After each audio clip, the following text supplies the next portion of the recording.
Hadirin dirahmati Allah Subhanahu wa taala, tema pembahasan kita hari ini adalah tentang Nabiullah Yusuf alaihissalam yang dituturkan lengkap berurut dari awal, dari kecil sampai akhir, sampai berakhir, bahkan hampir berakhirnya kehidupan Nabi Yusuf alaihissalam.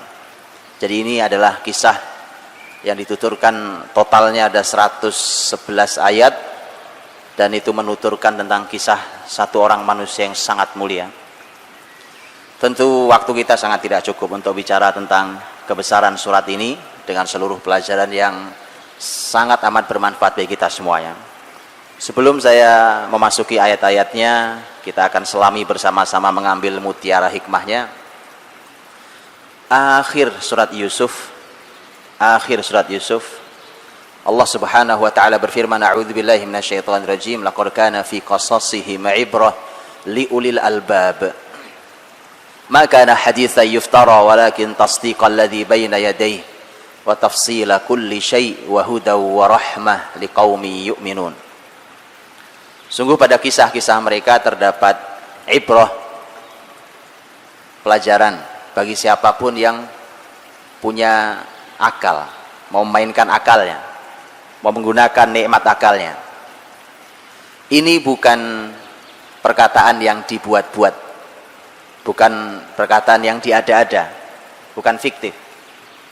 Tapi ini untuk mengimani sesuatu yang telah lewat, menjelaskan dengan detail segala sesuatu sebagai petunjuk dan rahmat kasih sayang dari Allah untuk orang-orang yang beriman.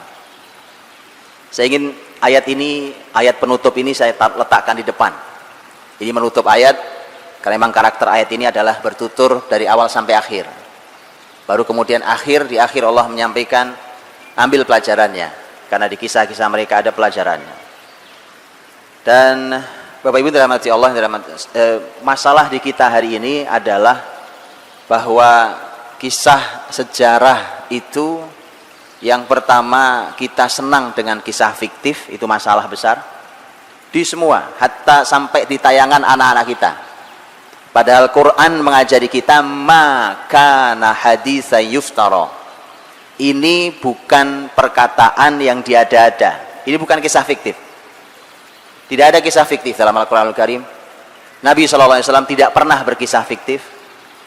Sementara kita sangat senang dengan legenda dan dongeng. Ditambah lagi dengan tayangan anak-anak kita yang sangat bermasalah itu, yang tidak jelas sumbernya. Bagaimana orang bisa tiba-tiba berubah jadi robot, nah itu masalahnya, Pak. Tidak ada yang logis, tak ada yang logis.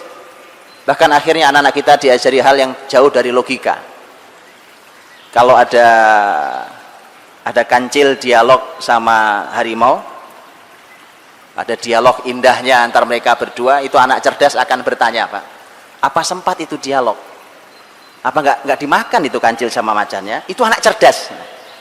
Tapi kalau anak yang dibodoh-bodohin, nanti jadi bodoh beneran, Pak. Jadi bodoh beneran. Karenanya Quran mengajarkan kita bukan dongeng, tetapi sejarah, kisah. Masalah di kita itu satu. Yang kedua, masalah kita hilangnya ibrah. Apa ibrah? Kata ibr, ain ba ra dalam bahasa Arab itu artinya nyebrang, Pak. Menyeberang. Ma'bar itu artinya jembatan. Ya, jembatan atau jalan. Mengapa sejarah disebut sebagai jembatan atau tempat penyeberangan? Agar bersambung antara kita yang hidup hari ini di 2015 ini, Pak, dengan di zaman masa lalu, di tahun manapun, di abad manapun. Nabi Yusuf kapan hidupnya? Jauh sebelum Masehi, jauh sebelum Nabi Muhammad SAW. Jadi kita diminta itu. Nah, masalah di kita putus jembatannya, Pak. Putus jembatan kita hari ini. Kita tidak kenal Rasul kita.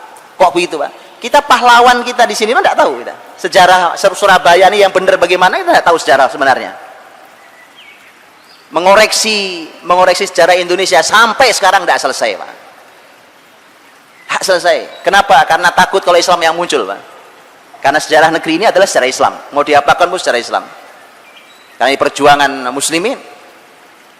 Karena itulah maka putus jembatan kita Begitu putus jembatan kita, putus sekian banyak kebaikan. Akhirnya, begitu kita bicara sejarah, kita bicara tentang sesuatu yang membosankan. Seperti beliau sampaikan tadi, Pak. Membosankan, tidak menarik. Ditambah kalau belajar di sekolah atau di kampus, gurunya tidak menarik pula. Lengkap sudah penderitaan sejarah ini. Lengkap sudah, Pak. Saya bilang subhanallah. Coba untuk perhatikan. Saya tidak akan bicara panjang tentang sejarah karena itu bicara Nabi Yusuf hari ini. Ini muqaddimah. Bahwa kalau kita coba kita lihat, cukuplah datanya, cukuplah buktinya bahwa sejarah itu istimewa hanya dengan satu poin. Sepertiga kitab suci kita, Al-Quranul Karim, isinya adalah sejarah. Sepertiganya adalah sejarah. Artinya Allah ingin panduan kita, hidup kita itu sepertiganya sejarah. Sepertiga sejarah. Yang pernah membangun generasi luar biasa. 1000 tahun lebih, ini peradaban terpanjang yang pernah ada dimiliki oleh satu bangsa, satu agama. 1000 tahun lebih. Muslimin dengan semua kebesarannya itu, ternyata itu dibangun dengan konsep sepertiganya adalah sejarah. Tanyakan sekarang ke pendidikan di negeri ini, baik di sekolah ataupun di rumah atau di kampusnya, berapa persen sejarah untuk membangun anak-anaknya? Nyaris tidak ada. Nyaris tidak ada sejarah menjadi kurikulumnya. Makanya susah payah kita membangunnya, padahal Quran sudah mengajari, ajari, bimbing mereka dengan sejarah, mudah sekali mengarahkan anak-anak kita.